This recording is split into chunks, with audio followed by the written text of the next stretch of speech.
शांति।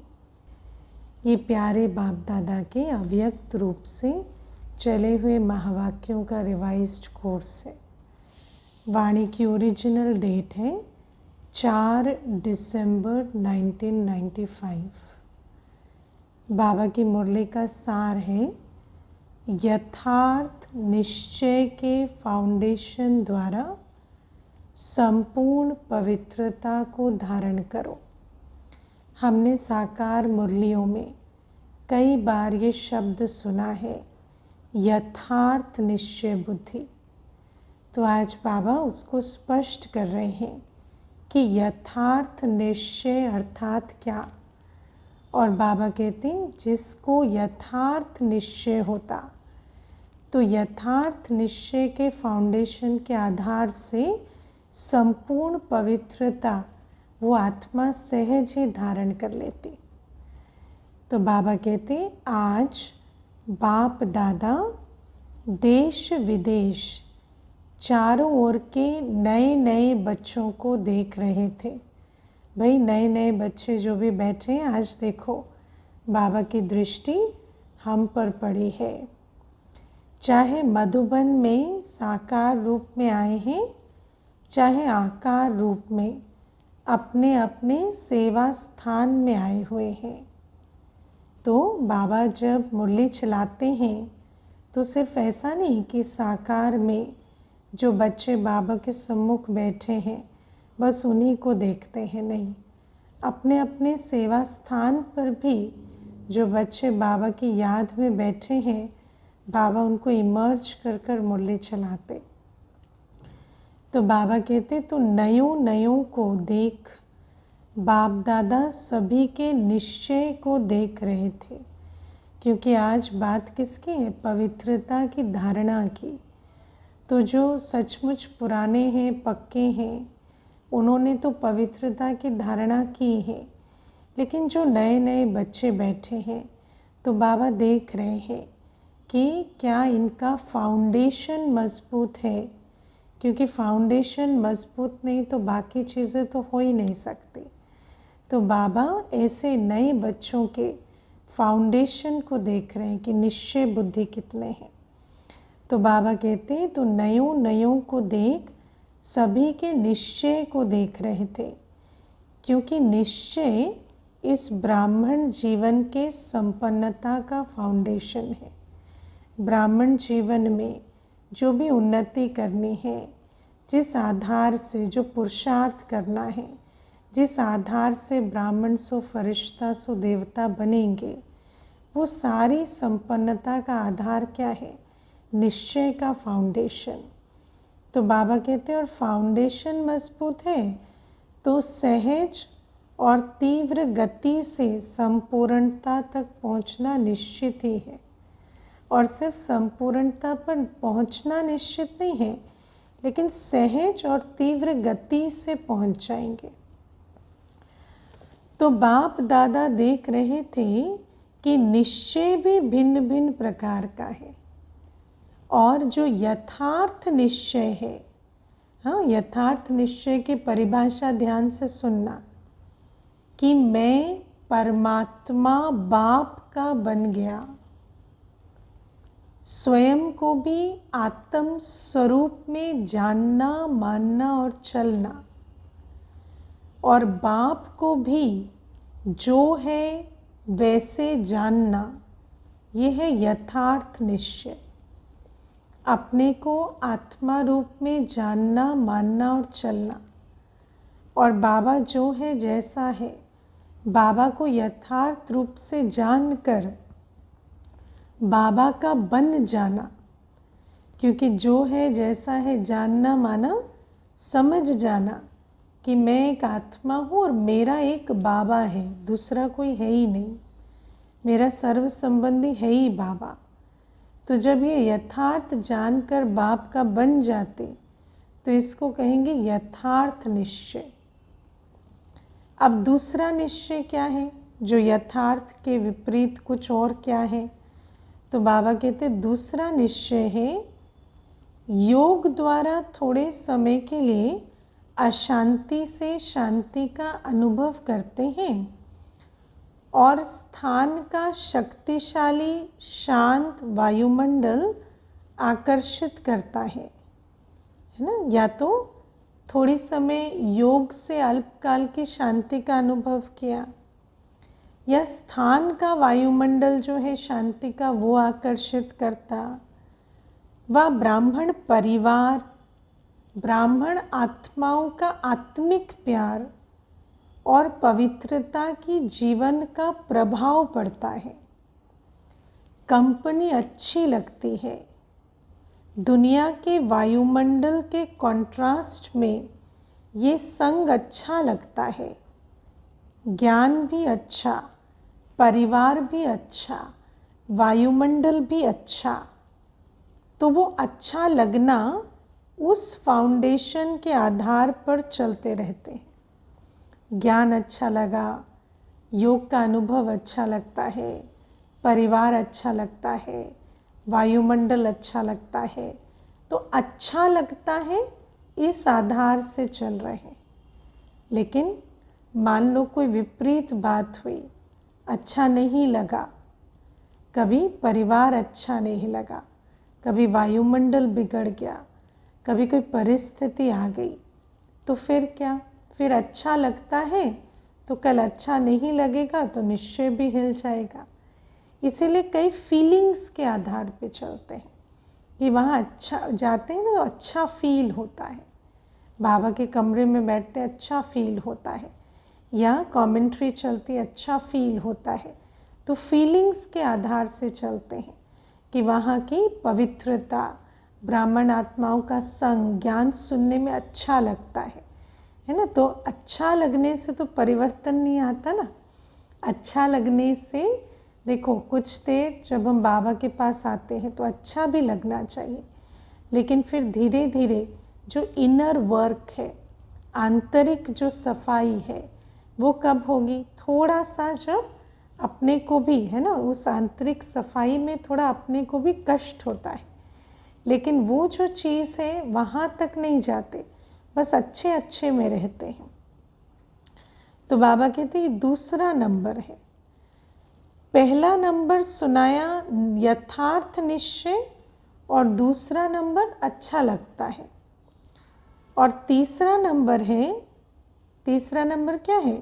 हाँ बाबा कहते दुनिया के संबंधियों के दुखमय वातावरण से बचकर जितना समय भी सेवा केंद्र पर आते हैं, उतना समय दुख से किनारा होकर शांति का अनुभव करते हैं। तो जो दुख से किनारा किया, उससे राहत मिली, उस कारण से चलते हैं, है ना। तो सुख शांति की इतनी अनुभूति नहीं है, लेकिन ज़्यादा दुख से किनारा होने की अनुभूति है। ज्ञान की गुह्यता में नहीं जाएंगे, है ना, लेकिन एक एस्केप है। ये जैसे एक एस्केप की तरह है, एक जैसे किनारा करने की विधि बन जाती है। तो ज्ञान की गुह्यता में नहीं जाएंगे, बस यही सोचेंगे चलो 1 घंटा अभी वहाँ से तो दूर है ना। कहने में भी कहेंगे कि हाँ आते हैं तो कम से कम वहाँ के वायुमंडल से तो दूर चले जाते हैं ना, तो अच्छा लगता है। बस इसी बात में खुश होते रहेंगे कि वहाँ से तो दूर आ गए ना, तो इसी बात से ही वो, लेकिन यहाँ जो मिल रहा है उसको देख नहीं पाते, बस वहाँ से दूर हुए इसी बात की खुशी होती है। तो बाबा कहते ज्ञान की गुह्यता में नहीं जाएंगे, लेकिन शांति की प्राप्ति के कारण कभी आते हैं और कभी नहीं भी आते हैं। फिर वहाँ इतना दुख नहीं है, वहाँ वायुमंडल थोड़ा अनुकूल है, तो फिर वहाँ भी रह जाएंगे। कभी वहाँ बहुत तंग होंगे तो आ जाएंगे। तो इस प्रकार से चलता, लेकिन यथार्थ निश्चय बुद्धि विजयी होते हैं, है ना। क्योंकि जो किनारा कर कर आते हैं तो वो सहारे को नहीं पहचान रहे, किनारा कर रहे हैं। तो वहाँ अगर कुछ अनुकूल परिस्थिति होती तो फिर इधर की कदर नहीं होगी।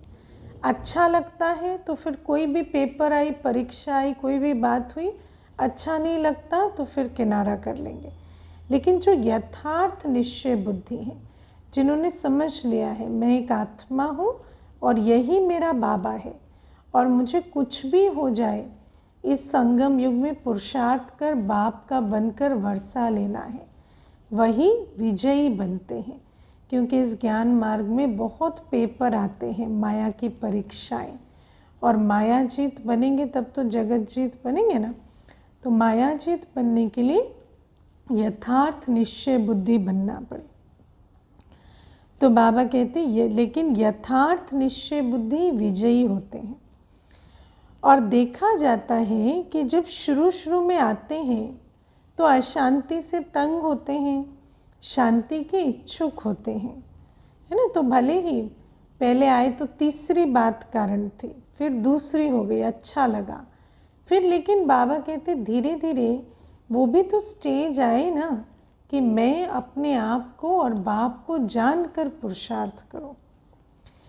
तो अप्राप्ति से प्राप्ति होती है, परिवार में, ज्ञान में, योग में, वायुमंडल में अंतर दिखाई देता है। तो पहला समय बहुत अच्छे उमंग उत्साह से चलते हैं, बहुत नशा रहता है, खुशी भी होती है। लेकिन अगर पहले नंबर के यथार्थ निश्चय का फाउंडेशन पक्का नहीं है, दूसरे या तीसरे नंबर का निश्चय है, तो धीरे धीरे जो शुरू की खुशी, शुरू का जोश है, उसमें फ़र्क आ जाता है। क्यों? क्योंकि धीरे धीरे जैसे जैसे हम पालना लेते जाते हैं तो धीरे धीरे फिर पेपर भी सामने आते हैं।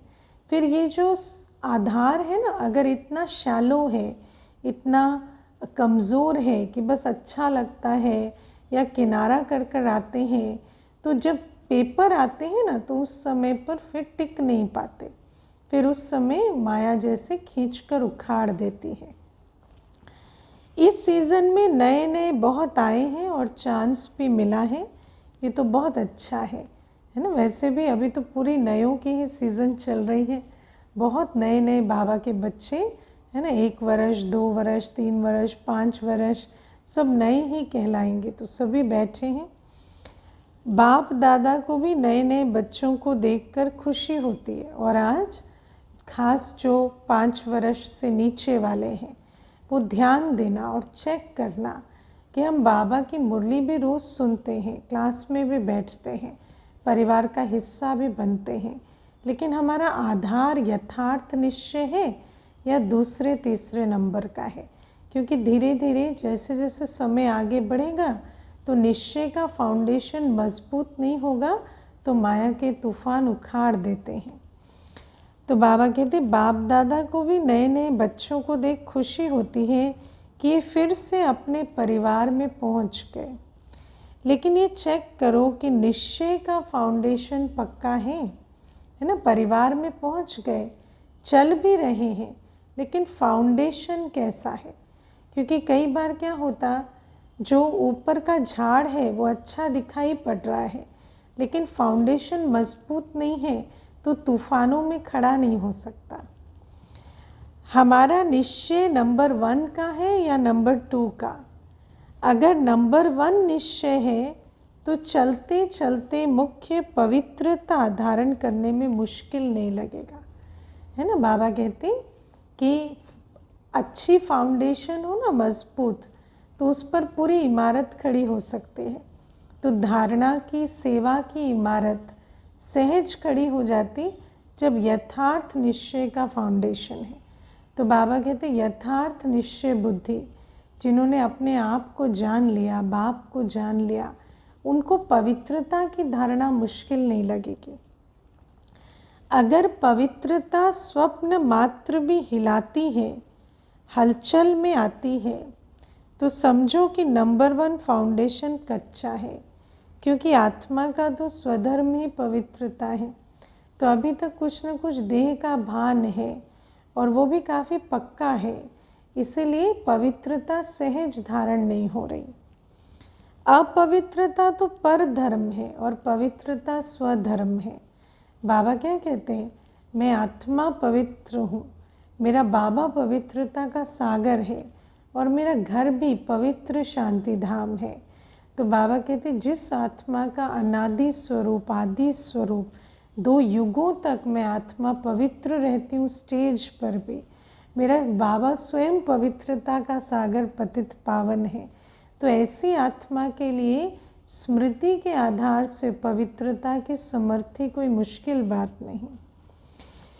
तो जब स्वधर्म का निश्चय हो गया तो फिर परधर्म हिला नहीं सकता, है ना। परधर्म क्यों हिलाता है? क्योंकि स्वधर्म नहीं है, है ना। जैसे अपमान में क्यों आते हैं? क्योंकि स्वमान नहीं है। ऐसे परधर्म जो है, चाहे दुनिया में कितने ही पतित पने का वायुमंडल हो, लेकिन उसका असर हम पर क्यों आता है? क्योंकि हमें अपने स्वधर्म की जो पक्की धारणा नहीं हुई है कि मैं तो पवित्र आत्मा हूँ ना, मेरी तो नेचर ही प्योरिटी है, अपवित्रता तो मेरे लिए है ही नहीं। तो बाबा कहते हैं, कई बच्चे कहते हैं कि पहले तो बहुत अच्छे आते थे, अभी पता नहीं क्या हो गया, है ना। तो क्या हो जाता कि धीरे धीरे जैसे जैसे आगे जाते हैं तो फाउंडेशन पक्का ना होने के कारण माया के तूफान हिला देते हैं। क्या हो जाता है कि बाप जो है जैसा है वैसा अनुभव में नहीं लाते हो, है ना। अगर पूछेंगे कि बाप साथ है तो हाथ सब उठाएंगे, है ना। बाप तो साथ है, हाथ उठाएंगे, लेकिन आप बाबा के साथ हो और समझ में ये आया है कि आपको बाप के साथ रहना है। बाबा कहते हैं ना कि मैं तो माशूक हूँ, तुम आशिक हो। तो आशिक को माशूक के पीछे रहना, ऐसे नहीं कि माशूक हमेशा पीछा करे। तो बाबा कहते हैं कि इतना निश्चय होना चाहिए कि बाप जो है जैसा है उसको जाने, तो फिर ऐसे बाप के तो चटक पड़े ना। फिर ऐसे बाप की याद नहीं रहती या बाबा की श्रीमत धारण नहीं होती, ऐसे शब्द नहीं निकलेंगे। हाथ उठाना तो बहुत सहज है, लेकिन बाप साथ है तो बाप की पहली पहली जो महिमा करते हो कि वो सर्वशक्तिवान है, ये मानते हो या सिर्फ जानते हो? अगर आत्मा बाबा के साथ है तो फिर बाबा तो सर्वशक्तिवान है, तो फिर धारणा की समर्थी या सेवा की समर्थी मेरे अंदर क्यों नहीं जागृत होते, है ना। बुद्धि भी का ताला भी नहीं खुल रहा कि धारणा करनी है, वो भी बात समझ नहीं आ रही। तो इसका मतलब बाबा कहाँ साथ है? बाबा साथ हो तो फिर बाबा तो ज्ञान का सागर है, बुद्धि का ताला खुला रहे, सर्वशक्तिवान है, तो कभी ऐसे संकल्प में भी कमज़ोरी नहीं आएगी कि ये बात तो मुश्किल है। तो बाबा कहते तो जब सर्वशक्तिवान बाप साथ है तो सर्वशक्तिवान के आगे अपवित्रता आ सकती है क्या? नहीं आ सकती, है ना। सर्वशक्तिवान जिसके साथ है वहाँ किसी भी प्रकार की कमज़ोरी, संकल्प, बोल, कर्म की या धारणा में कमी या श्रीमत का पालन नहीं हो रहा या हम सेवा नहीं कर पा रहे, ये बातें कभी नहीं होंगी। और ख़ास पवित्रता की धारणा वो तो बहुत सहज है जहाँ सर्वशक्तिवान साथ है। तो बाबा कहते लेकिन आती तो है ना, तो आती फिर कहाँ से है? कोई और जगह है क्या? चोर लोग जो होते हैं ना वो अपना स्पेशल गेट बना लेते हैं, चोर गेट होता है। तो आपके पास भी छिपा हुआ चोर गेट तो नहीं है ना? चेक करो, नहीं तो माया आई कहाँ से? ऊपर से आ गई। अगर ऊपर से भी आ गई तो ऊपर ही ख़त्म हो जानी चाहिए। तो ऊपर माना उसका चोर गेट बना हुआ है। कोई छिपे हुए गेट से आती है जो आपको पता नहीं पड़ता कि चेक करो कि माया ने कोई चोर गेट तो नहीं बना कर रखा है। समझे? बाबा कहते हैं अपनी पूरी चेकिंग करो। इसीलिए तो बाबा मुरली समझाते ना, इतना हमारे को डीप चेकिंग क्यों कराते? क्योंकि कोई ना कोई हमारे अंदर ऐसा कमज़ोर संस्कार है, कोई ना कोई बुद्धि की कमज़ोरी है, कोई ना कोई पुरानी दुनिया की मत ऐसी बैठी हुई है जो चोर गेट बनकर माया का द्वार बन जाती। वरना ऐसे कैसे हो सकता कि यथार्थ निश्चय बुद्धि है, सर्वशक्तिवान की संतान है और प्योरिटी मुश्किल लगे? तो कहीं ना कहीं कोई माया ने चोर गेट तो बनाया हुआ है। पूरा बुद्धि का समर्पण हमने नहीं किया है। कोई ना कोई हमारे अंदर कमी, कमज़ोरी या मनमत चलती है जो हम पहचान नहीं पा रहे। तो अपने को अभी तक आत्मा नहीं समझा है, कोई ना कोई देहाभिमान की रग है, अभी तक पूरा बाबा के नहीं बने हैं, किसी न किसी में बुद्धि की रग जाती है, कोई ना कोई दुनियावी इच्छा, कोई देहधारी से संबंध ऐसा है जो अभी भी बुद्धि को खींचता है, तो यही बातें चोर गेट बन जाती हैं। तो बाबा कहते हैं कि और गेट बनाती भी एक ऐसे है, मालूम है, आपके जो विशेष स्वभाव या संस्कार कमज़ोर होंगे ना, तो वही माया अपना गेट बना देती है। क्योंकि जब कोई भी स्वभाव व संस्कार कमज़ोर है तो आप कितना भी गेट बंद करो, लेकिन कमज़ोर गेट है ना, तो माया तो जानी जाननहार है, उसको पता पड़ जाता है कि ये गेट कमज़ोर है, इससे रास्ता मिल सकता है और मिलता भी है। बाबा कहते हैं माया की भी जो परख शक्ति है गलत नहीं है, माया को पता है कि इनके अंदर ये कमज़ोरी है। इसलिए बाबा कहते हैं ना, देह सहित देह के सब धर्मों संबंधों को भूलो, अपने को आत्मा निश्चय करो और एक बाबा की याद में रहो। अगर ये नहीं हो रहा, कहीं ना कहीं रग फंसी हुई है, कोई ना कोई पुराने संस्कार स्वभाव में मेरापन है कि ये मेरा संस्कार है, मेरा स्वभाव है, या देह में मेरापन है, या किसी न किसी देहधारी में है, या कोई ना कोई देह के धर्मों में रग फंसी हुई है, तभी जाकर माया का वो द्वार बनते हैं। और इसीलिए माया को भी पता है, वो भी उसी गेट को थोड़ा धक्का मारती है, वही जो हमारी स्वभाव संस्कार जहाँ अटका है ना, उसी द्वार से माया थोड़ा खटखटाती है तो रास्ता बन जाता है। तो बाबा कहते हैं कि रास्ता मिल सकता है, माया जानती है, और मिलता भी है।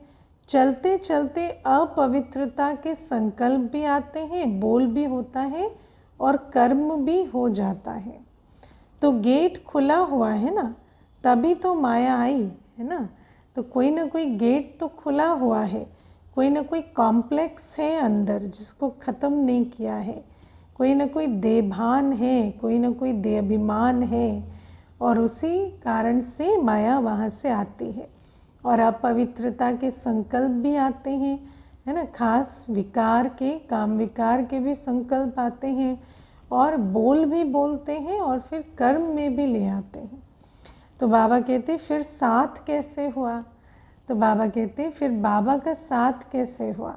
क्योंकि बाबा के साथ रहना माना बाप समान। जैसे बाबा निराकारी, सर्वगुण और शक्तियों का सागर है, ऐसे हमारा स्वरूप भी, हमारी बुद्धि में ये चित्र ना हो, सिर्फ विचित्र आत्मा, बाप के गुणों शक्तियों समान, तभी जाकर माया जीत बन सकेंगे। कोई भी देहभान की, देहाभिमान की रग होगी तो वहाँ माया हमें फटकाएगी। तो बाबा कहते, कहने में तो कहते हो कि सर्वशक्तिवान साथ है, तो ये कमज़ोरी फिर कहाँ से आई? कमज़ोरी रह सकती है क्या? नहीं ना। तो क्यों रह जाती है? चाहे पवित्रता में कोई भी विकार हो, है ना। बाबा कहते अब चलो काम विकार भी नहीं है, क्रोध भी नहीं है, मानो लोभ है। लोभ सिर्फ खाने पीने का नहीं होता। कई समझते हमारे में पहनने, खाने या रहने का ऐसा तो कोई आकर्षण नहीं है। जो मिलता है, जो बनता है, उसमें चलते हैं।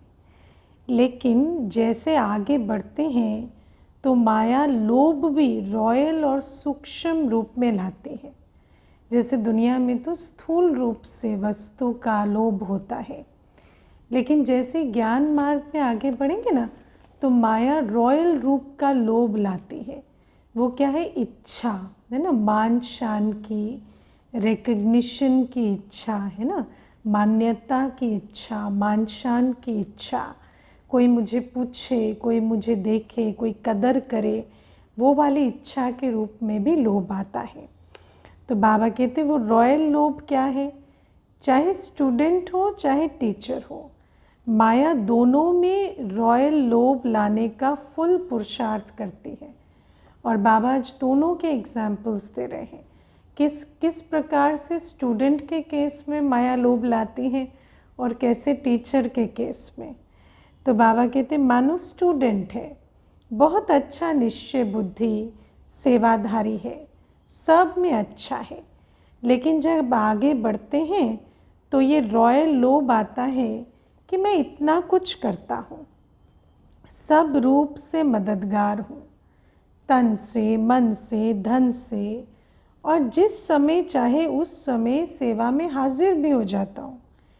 लेकिन फिर भी मेरा नाम कभी भी टीचर वर्णन नहीं करते कि ये जिज्ञासु बहुत अच्छा है ना। मानो कोई बात हो रही है क्लास में, मुरली समझा रहे हैं, तो सोचेंगे अच्छा ठीक है, सबको तो कहा कि तुम सेवा नहीं करते, मैं तो करता हूँ, तो मेरे लिए दो शब्द क्यों नहीं कहते कि बस सब नहीं करते, ये एक करता है।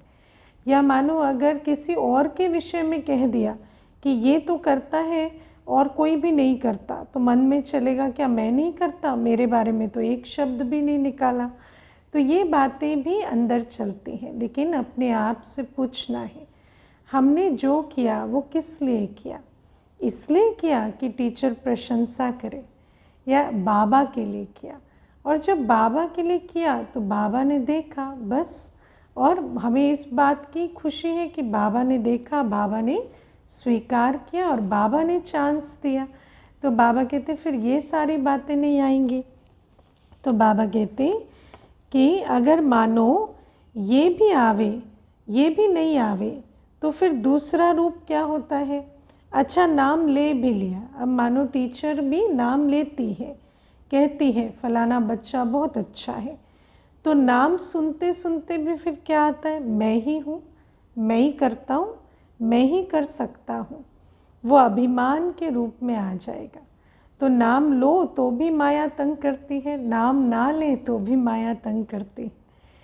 या बहुत काम करके आए, अब और एक माया का रॉयल रूप देखो, बहुत काम अर्थात सेवा करके आए, मानो 10 बजे वापस आए है ना सेवा से, और सेंटर पर सभी तब तक योग करके सोने की तैयारी में, और मानो घंटी बजाई है ना, तो कहेंगे दरवाज़ा खोलते वक्त कह दिए घंटी क्यों बजाई, सब डिस्टर्ब हुए, थोड़ा फ़ोन ही कर देते, तो मन में आएगा कि हम तो इतनी सेवा करके आए और इनको घंटी से भी तकलीफ़ हो गई।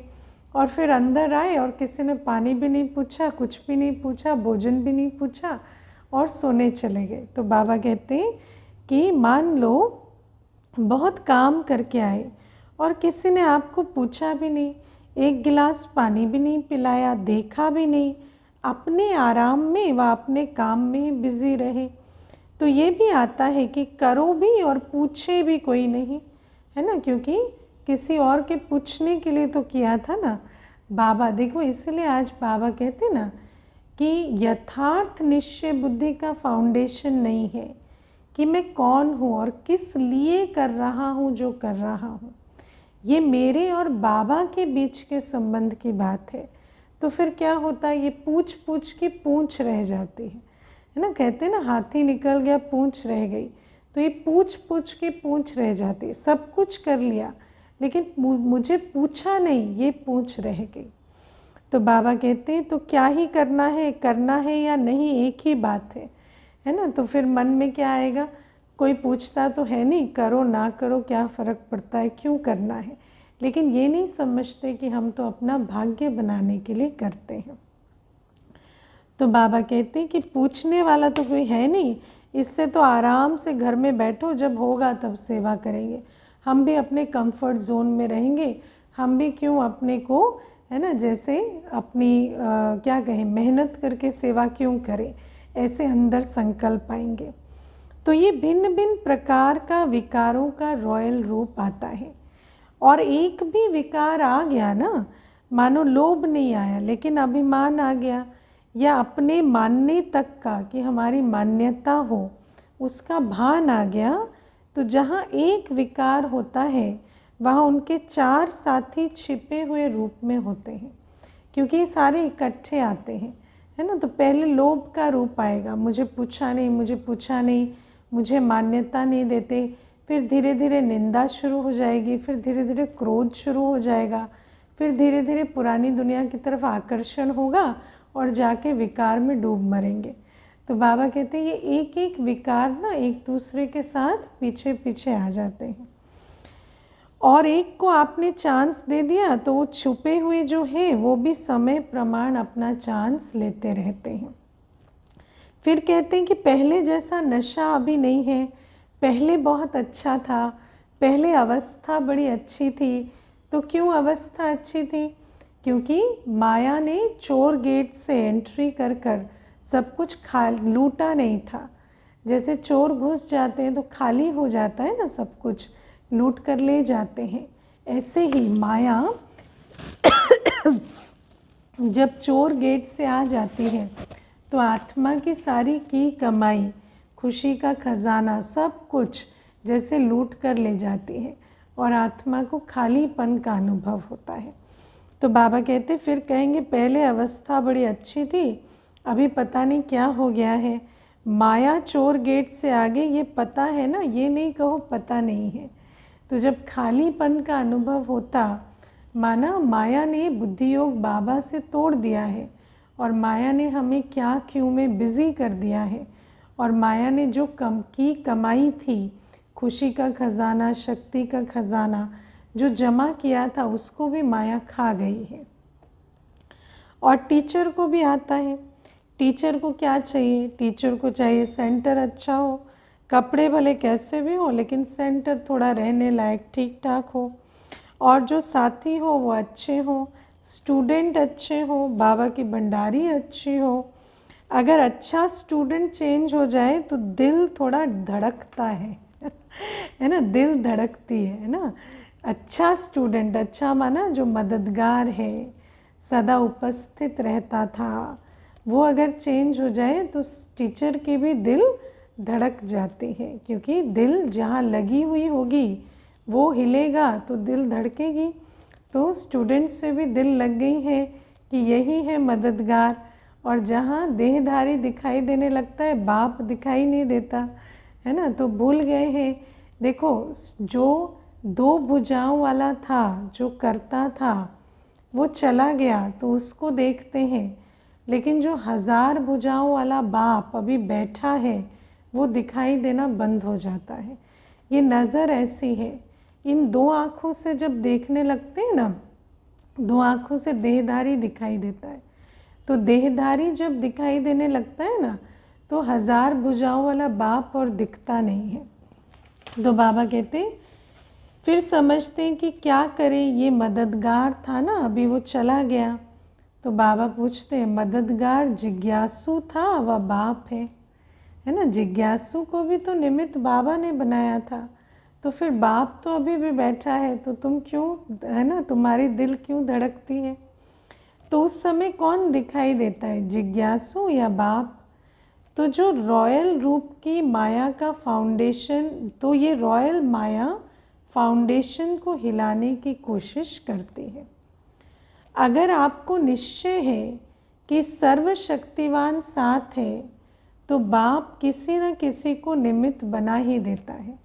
और यह हमारा निजी अनुभव है कि कई बार, है ना, मनुष्य जो अपनी हद की बुद्धि से सोचता है कि शायद ये कार्य होगा तो ये मददगार बनेंगे या वो मददगार बनेंगे, तो अंत में मालूम पड़ता है कि ईश्वरीय कार्य में अंत में वो मददगार बनते हैं जिनका कभी सोचा भी नहीं था, है ना। तो बाबा किसको निमित्त बनाकर कौन सा कार्य करा देते हैं, और वो कैसे बाबा से अपना वर्षा ले लेते हैं, वो भी बड़ी वंडर की चीज़ है अगर साक्षी होकर देखें। तो बाबा कहते कई फिर सोचते हैं कि हमें कम से कम एक बार आबू की कॉन्फ्रेंस में या किसी बड़ी कॉन्फ्रेंस में चांस मिलना चाहिए, है ना। हम भी तो स्टेज पर जाएं, भाषण करें, है ना। चलो और कोई नहीं, योग शिविर तो करा लें। मानो ब्राह्मणों की सभा में भी चांस नहीं मिला, तो कम से कम नई आत्माओं की सभा में, योग शिविर में तो चांस ले लें। ये भी तो चांस होना चाहिए ना। चलो भाषण नहीं करें, स्टेज पर तो आ जाओ, चाहे, है ना, स्टेज सेक्रेटरी बना लो या थोड़ा योग कराने के लिए ही बुला लो, कुछ तो स्टेज पर आने का मौका मिले। हाँ, फिर क्या कहते हैं, आखिर विनाश हो जाएगा क्या? विनाश तक भी हमारा नंबर नहीं आएगा नंबर तो आना चाहिए ना।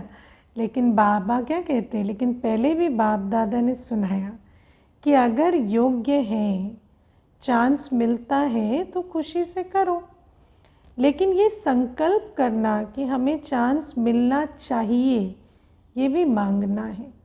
बाबा कहते हैं बनने का संकल्प करो, है ना। हमें चांस मिले, ये मिले, ये तो मांगने के संकल्प हो गए। बनना तो अपने पुरुषार्थ की बात है ना, लेकिन बाकी जिन बातों में किसी आत्मा या प्रकृति को रोल निभाना है, तो बाबा कहते वो वाली बातें संकल्प में नहीं लाओ, क्योंकि वो फिर मांगने का रूप ले लेती, और मांगना अगर पूरा नहीं होता तो इच्छा का रूप आ गया, और फिर इच्छा का रूप आया तो फिर अच्छा नहीं बनेंगे, क्योंकि इच्छा के पीछे सारे विकार आ जाएंगे। तो बाबा कहते इसी कारण से कभी ये नहीं, ये मिलना चाहिए, ये होना चाहिए, ये चाहिए चाहिए कि मंगता के शब्द नहीं। हाँ, हमें बाबा ने श्रीमत दी है, जो हमें मिला है उन खजानों को हम सफल करते रहें, उन खजानों से हम अपनी स्वोन्नति करते रहें, और हम अपना पुरुषार्थ और अपनी सेवा करते रहें। बाकी जिस बात में मांगना पड़े कि कोई चांस दे, वो संकल्प हमें नहीं रखना है। तो बाबा कहते हैं तो अगर मिलता है चांस तो खुशी से करो, लेकिन नहीं मिल रहा है तो मांगने का संकल्प नहीं। चाहिए चाहिए ये है रॉयल मांगना, है ना, और ये होना चाहिए, ये मिलना चाहिए, ऐसे इनको करना चाहिए, ये सारे मांगने के स्वरूप हैं। ये हमें पहचानते नहीं हैं, दादी दीदियाँ भी सभी को पहचानती नहीं हैं, जो आगे आते हैं उसको आगे कर लेते हैं। तो ये संकल्प आना, ये भी एक सूक्ष्म मांगना है। तो बाबा कहते ये संकल्प भी आए तो हम मंगता बन गए, हम अधिकारी नहीं, हम भिखारी हैं, और भिखारी की कभी खुशी कायम नहीं रह सकती। भिखारी की अवस्था कैसे होगी? दुखी की। तो जैसे ही ये मांगने के संकल्प चलते हैं ना, सारी खुशी गायब हो जाती और अप्राप्ति की, असंतुष्टता की भावना अंदर आने लगती है। और बाबा ने कहा ना, एक विकार आया तो उसके पीछे सारे विकार आते हैं, और फिर धीरे धीरे चाहिए चाहिए करते करते, है ना, जैसे बाबा ने कहा था ना, छिपाते छिपाते छिप जाते, ऐसे चाहिए चाहिए करते करते पुरानी दुनिया में चले जाते हैं। तो बाबा कहते हैं कि लेकिन बाप दादा ने सुना है ना कि चाहिए चाहिए नहीं करना। तो बाबा कहते हैं कि मानो आप स्टेज पर आ गई, या आपकी कोई भी विशेषता के कारण योग नहीं भी है, अवस्था इतनी अच्छी भी नहीं है, लेकिन बोल में, कैचिंग पावर में विशेषता है। कैचिंग पावर में विशेषता माना जिसको दुनिया में कहते हैं ऑब्जर्व करने की क्वालिटी है। मानो आप बाबा के ज्ञान के आधार से दुनिया में बहुत अच्छा ऑब्जर्व कर लेते हैं, या अपने निजी जीवन की कुछ बातों को ऑब्जर्व करते हैं और उनको बहुत अच्छे ढंग से सुना देते हैं, है ना। कईयों में ये विशेषता होती है। तो बाबा कहते तो चांस मिल जाता है, क्योंकि ऐसों को सुनना पसंद करते हैं। लेकिन बाबा कहते मानो योग नहीं है, अवस्था नहीं है, तो ठीक है चांस मिलेगा, लेकिन जो अंतिम फाइनल पेपर होगी उसमें तो उसी को नंबर मिलेंगे ना जिसके चारों सब्जेक्ट ठीक है। तो बाबा कहते हैं मानो बोलने में, कैचिंग पावर में विशेषता है तो चांस मिल जाता है, क्योंकि किसी की वाणी में मिठास होती है, स्पष्टता होती है और कैचिंग पावर होती है, तो यहाँ के वहाँ के मिसाल वगैरह कैच करके सुनाते हैं, इसलिए उन्हों का नाम भी हो जाता है। तो बाबा कहते कौन चाहिए, कोई पूछेगा तो कहेंगे फलानी चाहिए, कौन आवे तो फलानी आवे, चाहे योग में कच्ची भी हो, तो इस पर नंबर फाइनल नहीं होने हैं। बाबा कहते ये तो सिर्फ सेवा अर्थ, चलो वो भी यूज़ होते हैं, लेकिन फाइनल नंबर तो चारों सब्जेक्ट के आधार से मिलेगा ना, ज्ञान स्वरूप, योग स्वरूप, धारणा स्वरूप, सेवा स्वरूप, चारों हो। ऐसा नहीं बस अच्छा सुना पाते हैं, स्टेज प्लेटफॉर्म मिलता है तो कोई अंत में फाइनल नंबर मिलेगा, नहीं। बाबा कहते चारों सब्जेक्ट में जब 100% हो तब जाकर फाइनल नंबर में आएंगे।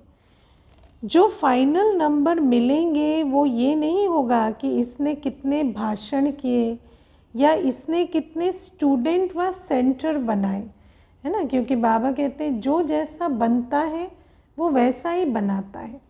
तो मानो अगर क्वांटिटी बढ़ा भी दी, खूब सेंटर भी खोले हैं, खूब स्टूडेंट भी बनाए, लेकिन क्वालिटी क्या है? जैसे आप हैं वैसे ही बना दिया है।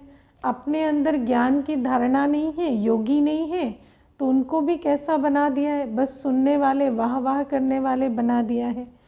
तो बाबा कहते हैं लेकिन योग्य कितनों को बनाया है ना। तो बाबा कहते हैं योगी कितनों को बनाया, योग्य को कितनों को बनाया। सिर्फ क्वांटिटी नहीं, क्वालिटी कैसी है।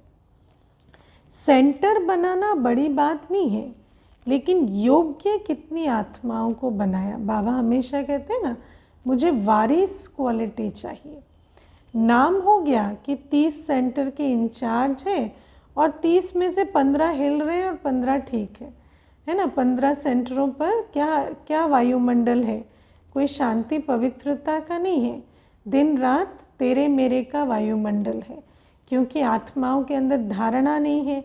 तो बाबा कहते ऐसे सेंटर बनकर क्या फ़ायदा। तो बाबा कहते तो फ़ायदा हुआ या सिर्फ नाम हुआ। सिर्फ नाम होता है कि फलानी ने 30 के 30 सेवा केंद्र हैं, लेकिन नंबर इससे नहीं मिलेगा। नंबर मिलेगा कितना बने और कितनी क्वालिटी बनाया उससे। फाइनल नंबर जितनों को सुख दिया, क्योंकि सुख तो कर्म से मिलता है ना। खुद सुख स्वरूप बने हैं या अन्यों को भी सुख स्वरूप बनाया है। जितना स्वयं शक्तिशाली रहे उसी प्रमाण मिलेंगे। शक्तिशाली की सबसे इम्पोर्टेंट क्वालिटी क्या? हर बात में फुल स्टॉप लगा सके व्यर्थ को और एक्यूरेट रेस्पॉन्स दे सके। तो ऐसा कितना बने हैं और कितना बनाया है। इसलिए ये भी चाहिए ख़त्म कर दो, है ना, क्योंकि संख्या से कुछ नहीं होगा। नहीं तो योग नहीं लगेगा, क्योंकि जब बात बुद्धि में होती है तो बाप नहीं होता। तो बाबा कहते हैं जिनकी बुद्धि में ये चाहिए चलता, भले ही रॉयल रूप का हो, भले ही उसका जो आवरण है वो सेवा के रूप का हो, लेकिन चाहिए चलेगा तो फिर बाप से योग नहीं लगेगा। रोज़ यही देखते रहेंगे कि फ़लानी जगह प्रोग्राम हुआ, मेरे को फिर भी नहीं बुलाया। अभी परसों यहाँ हुआ, कल वहाँ हुआ, आज यहाँ हुआ, तो योग लगेगा या गिनती होती रहेगी। अब क्या है, कई बार ऐसा होता कि परिवार में भी कोई किनारा कर देते ना, वो भी अपने कमज़ोरियों के कारण किनारा कर देते। लेकिन अगर आप उस चक्कर में रहते हैं, क्योंकि आपको नहीं समझ में आया, आपने बाप को जीवन दिया है, उस चक्कर में रहते हैं, तो गिनते रहेंगे, हमें यहाँ नहीं बुलाया, हमें वहाँ नहीं बुलाया।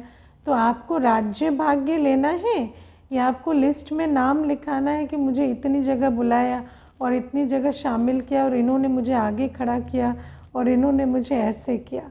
तो बाबा कहते वो भी सोचना है कि बाप का बनना है या मनुष्य आत्माओं की प्रशंसा का, या किस कोई हमें शामिल करे, इंक्लूड करे, इसका मोहताज बनना है।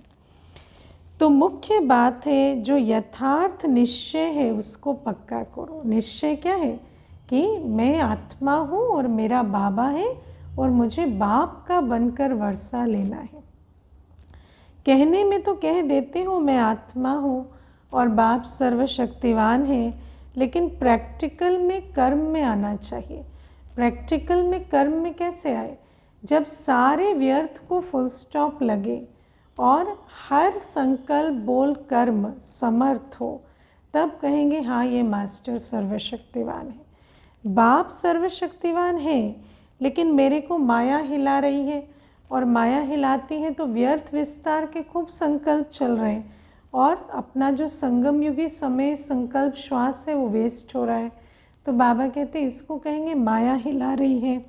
तो फिर कौन मानेगा कि आपका बाप सर्वशक्तिवान है, क्योंकि उससे ऊपर तो कोई है नहीं।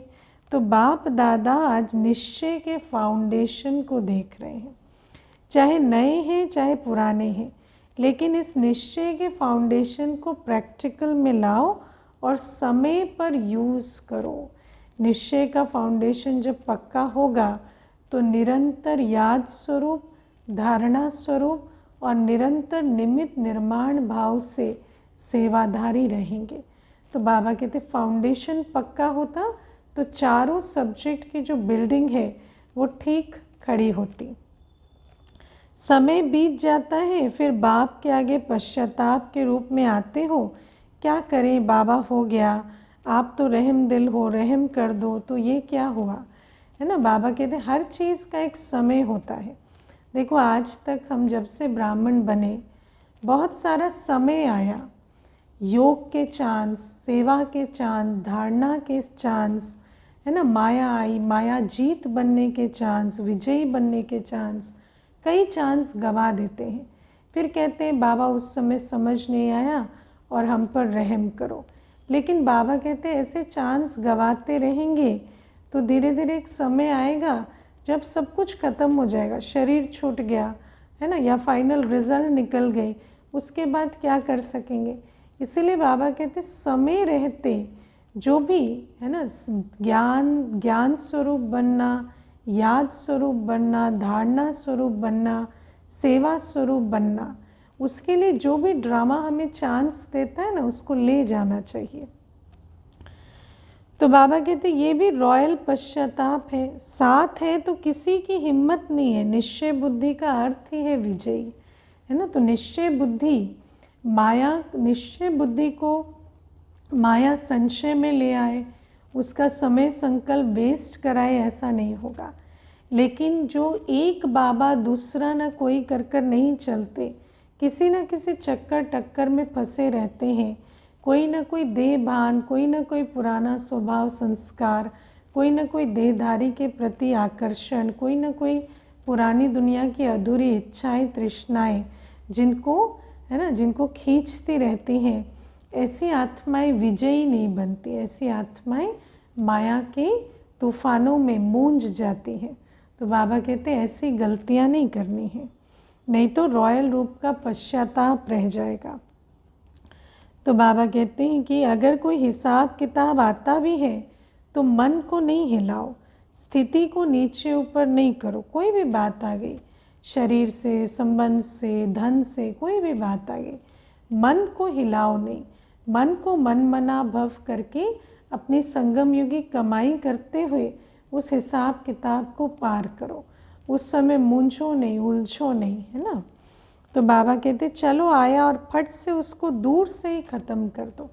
ऐसे नहीं हिसाब किताब आया, फिर संकल्प में आया, भावना में आया, वृत्ति खराब हो गई, दृष्टि खराब हो गई, कर्म बिगड़ गए और उसके बाद कहें कि समझ में ही नहीं आया कि ये हिसाब किताब था। तो बाबा कहते ऐसे, है ना, ज्ञानी समझदार माना दूर से माया को पहचान कर उस पर विजय पालें। और अगर ऐसे इतना माया चारों खाने चित्त कर दे और फिर पहचाने, तो ज्ञानी अज्ञानी में क्या अंतर है। तो बाबा कहते हैं अभी योद्धे नहीं बनो, कई अभी निरंतर योगी नहीं हैं। कुछ समय योगी हैं और कुछ समय युद्ध करने वाले योद्धे हैं। लेकिन अपने को कहलाते क्या हो, योद्धे की योगी, है ना, योगी है ना, कहलाते तो सहज योगी हो। तो नए जो भी आए हैं उनको बाप दादा फिर से भाग्य प्राप्त करने की मुबारक देते हैं, है ना, क्योंकि बाप के बने तो इससे ऊंचा तो कोई भाग्य नहीं, तो बाबा मुबारक देते हैं। लेकिन बाबा कहते हैं मुबारक के साथ ये चेक भी करना है कि फाउंडेशन नंबर 1 है या नंबर 2 का है। भूल तो नहीं है नंबर 2 3 कौन से थे, है ना। बाबा ने आज पूरी परिभाषा दी ना। कई कहते हैं ज्ञान योग बहुत अच्छा लगता है, अच्छा है वो तो ठीक है, लेकिन कर्म में लाते हो, ज्ञान योग सिर्फ अच्छा लगता है या अच्छा बना रहा है और अच्छा बनाना मतलब सर्वशक्ति संपन्न बनाए। ज्ञान योग, ज्ञान योग माना ज्ञान योग हमें समझदार और शक्तिशाली बनाए। तो बाबा कहते हैं ऐसे बन रहे हैं या बस अच्छा लगता है, फील गुड में रहते हैं। ज्ञान माना आत्मा परमात्मा ड्रामा ये कहना नहीं, ज्ञान का अर्थ है समझ, है ना। समझदार जैसा समय होता है वैसे समझदारी से सदा सफल होता है। ज्ञानी जो है ना वो धोखा नहीं खाता, वो समय के अनुसार पहचान कर समझ से चलकर सफलता ले लेता है। जैसे आप देखो दुनिया में जो रेस होती है, तो कई बार ऐसी रेस होती है ना जिसमें कई हर्डल डाल देते हैं, ऐसे बीच बीच में है ना कुछ पत्थर या कोई चीज़ रखी है। तो जो समझदार है सिर्फ दौड़ना जानता होगा तो नहीं, लेकिन जो बुद्धि को भी यूज़ करेगा उनको ठीक पार करते करते अपनी मंजिल पे पहुंचेगा, धोखा नहीं खाएगा। तो बाबा कहते हैं ज्ञान मार्ग भी ऐसा है, समझदारी का मार्ग है। हर बात करते हुए, समय को, परिस्थिति को देखते हुए, ज्ञान को यूज़ कर और अपना समय संकल्प सफल करना, स्व उन्नति और सेवा हमारी निरंतर होती रहे। समय सरकमस्टांस कितने भी बदले, हम इतने समझदार हो कि उस समय सरकमस्टांस प्रमाण क्या कर सकते हैं वो समझकर हम आगे बढ़ सकें। तो बाबा कहते कभी भी देखो जीवन में दुख आते हैं तो क्या सोचते हो, पता नहीं मुझे क्यों नहीं समझ में आया, यही कहेंगे ना। क्योंकि देखो विघन माना कुछ नहीं होता है, विघन वो होता है जो आपकी समझ में नहीं आए। क्योंकि ज्ञान के अनुसार ड्रामा की तो हर सीन कल्याणकारी होती है, लेकिन अगर हमें समझ में नहीं आया तो हम कहते हैं इसमें अकल्याण है और परेशान होते हैं। लेकिन बाबा कहते हैं जो ज्ञानी है ना वो कभी ये नहीं कहेगा कि ये बात मुझे समझ में नहीं आई। ज्ञान के आधार से, ज्ञान की धारणा के आधार से वो उस राज को समझ लेगा और उस राज को समझ नाराज ना हो, राजयुक्त योग युक्त होकर युक्ति युक्त कर्म कर पार हो जाएगा। तो बाबा कहते तो समझदार हो, ज्ञानी हो, सोचते, बाबा कहते बोलो हाँ या ना ज्ञानी हो कि ऐसे बाद में कहते हो अच्छा इस समय ये करना था, हमें तो समझ में ही नहीं आया, हमें लगा माया तंग कर रही है। लेकिन बाबा कहते हैं एक तरफ माया का चैलेंज है, लेकिन दूसरी तरफ संगम युग में हर चैलेंज एक अपॉर्चुनिटी है। और जो समझदार है वो चैलेंज में अपॉर्चुनिटी को देख अपनी कमाई कर लेता है। तो ऐसे समझदार ज्ञानी हो कि हर चीज़ में अपॉर्चुनिटी देख उसको अपनी उन्नति का साधन बना सके। बोलो हाँ जी कि ना जी। तो हाँ तो बहुत अच्छी बोलते हो, बाबा कहते हैं समझदार की निशानी है कभी धोखा नहीं खाना। ये है ज्ञानी की निशानी, है ना। ज्ञानी कभी धोखा नहीं खाता। ज्ञानी को हर बात में जो राज है, जो कल्याण छिपा हुआ है वो दिखाई दे जाता है। और योगी की निशानी क्या है, सदा क्लीन और क्लियर बुद्धि, है ना। और क्लीन और क्लियर जहाँ होता है वहाँ कंफ्यूज नहीं होता। तो योगी को एक्यूरेट टचिंग होती है कि इस समय ये करना है, क्लीन भी हो और क्लियर भी हो। योगी कभी नहीं कहेगा पता नहीं पता नहीं, योगी सल्यूशन जानता है, उनकी बुद्धि सदा ही क्लियर है। और धारणा स्वरूप की निशानी क्या है, सदा स्वयं भी डबल लाइट। कितनी भी जिम्मेवारी हो लेकिन धारणा मूर्त सदा डबल लाइट, है ना। जिसके अंदर बाबा के दिए खजानों की धारणा है वो कभी बोझिल नहीं होता, है ना, कभी भी वेस्ट का वेट नहीं चढ़ाता, हर बात में फुल स्टॉप लगाकर श्रीमत लेकर कार्य कर डबल लाइट रहता। और चाहे मेला हो चाहे झमेला हो, दोनों में डबल लाइट। और सेवाधारी की निशानी क्या है, सदा निमित्त और निर्माण भाव, है ना। जहाँ निमित्त और निर्माण भाव नहीं होता वहाँ भी बोझिल हो जाते, मैंपन आ जाता, मेरापन आ जाता। तो सच्चे सेवाधारी निमित्त और निर्माण भाव में रहते। तो ये सभी अपने में चेक करो। कहने में तो सभी कहते हो ना कि चारों ही सब्जेक्ट में गॉडली स्टूडेंट है, तो निशानी दिखाई देनी चाहिए। तो नए नए क्या करेंगे, अपने निश्चय को और पक्का करना। नहीं तो फिर क्या होता है, 2 साल चलेंगे, 3 साल चलेंगे, जब तक अच्छा लगेगा तब तक चलेंगे, और जैसे ही पेपर आए तो माया एकदम से खींचकर पुरानी दुनिया में ले जाएगी। तो बाबा कहते नहीं तो 2 साल चलेंगे, 3 साल चलेंगे, फिर वापस पुरानी दुनिया में चले जाएंगे है ना। चलते चलते, क्योंकि यहाँ अच्छा लग रहा है तो यहाँ चल रहे हैं, फिर यहाँ कोई पेपर आए तो पुरानी दुनिया में अच्छा लगने लगे, फिर वहाँ चल जाएंगे। और फिर जो वापस जाते हैं वो उस दुनिया में भी सेट नहीं हो सकते, क्योंकि अभी क्या है, बीच नाव में उतर गए ना, है ना। इस छोर से तो नाव निकल पड़ी है, उस छोर पे पहुँची नहीं है तो बीच में जो कूदा मार दे वो तो डूब जाता है ना वो इस दुनिया के रहते ना उस दुनिया के। इसलिए अपना फाउंडेशन बहुत पक्का करो, अनुभव करो कि सर्वशक्तिवान बाप साथ है। तो जब सर्वशक्तिवान बाप साथ है तो कोई भी बात में प्रश्न चिन्ह नहीं लगेगा, हमेशा लगेगा जिसका साथी है भगवान उसके लिए क्या बड़ी बात है। बस एक बात भी अनुभव किया तो सब में पास हो जाएंगे। एक बात के भी अनुभवी बन गए ना, बाबा के हाथ और साथ को अनुभव कर एक पेपर पार कर लिया तो फिर हर पेपर में साथ लेकर पास होना आ जाएगा, क्योंकि विधि तो वही है, बाबा का साथ लो और पास हो जाओ। देखो आजकल प्राइम मिनिस्टर है, मिनिस्टर है, उसके साथ का भी नशा रहता है ना कि इनका सर पर हाथ है तो मेरा कोई क्या बिगाड़ सकता। तो बाबा कहते ये तो सर्वशक्तिवान है।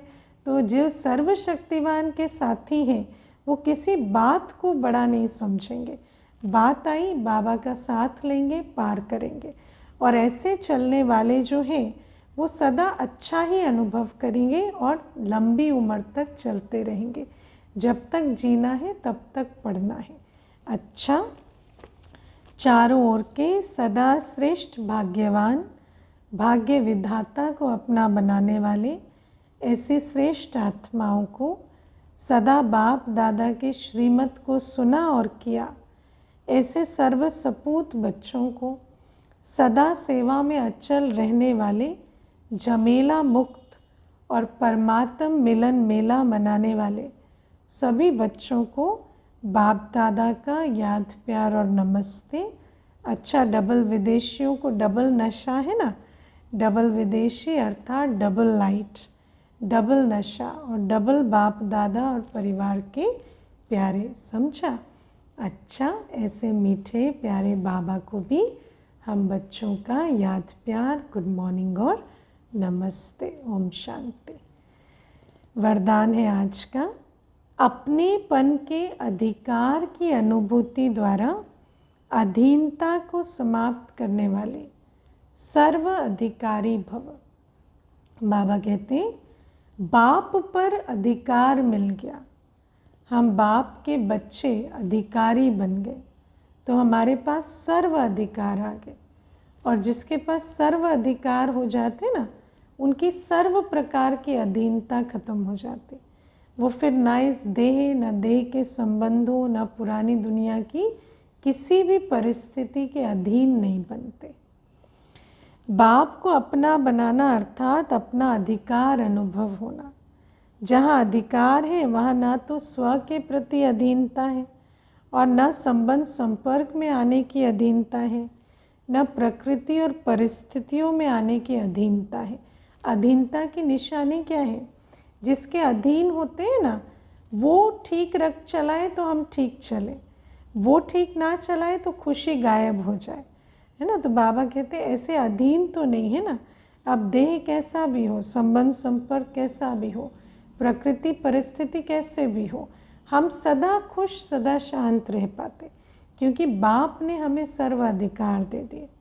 जब इन सब प्रकारों की अधीनता समाप्त हो जाती है ना तब सर्व अधिकारी बन जाते हैं। जिन्होंने भी बाप को जाना और जानकर अपना बनाया वही महान है और अधिकारी है। स्लोगन है, अपने संस्कार व गुणों को सर्व के साथ मिलाकर चलना, यही विशेष आत्माओं की विशेषता है। लेकिन सबके साथ मिलाकर चलने के लिए मोल्ड होने की क्वालिटी चाहिए, है ना। बाबा कहते हैं संस्कार और गुण हो, ऐसा नहीं मोल्ड होने के चक्कर में संस्कार गुण को छोड़कर ही अवगुण धारण कर लिया, नहीं। अपना गुण और संस्कार भी कायम रहे और जैसी आत्मा जैसी परिस्थिति वैसे उसका स्वरूप बदल कर और उसको कार्य में लगा सके, ये विशेषता जिनमें होती उनको कहेंगे विशेष आत्मा। अच्छा, ओम शांति।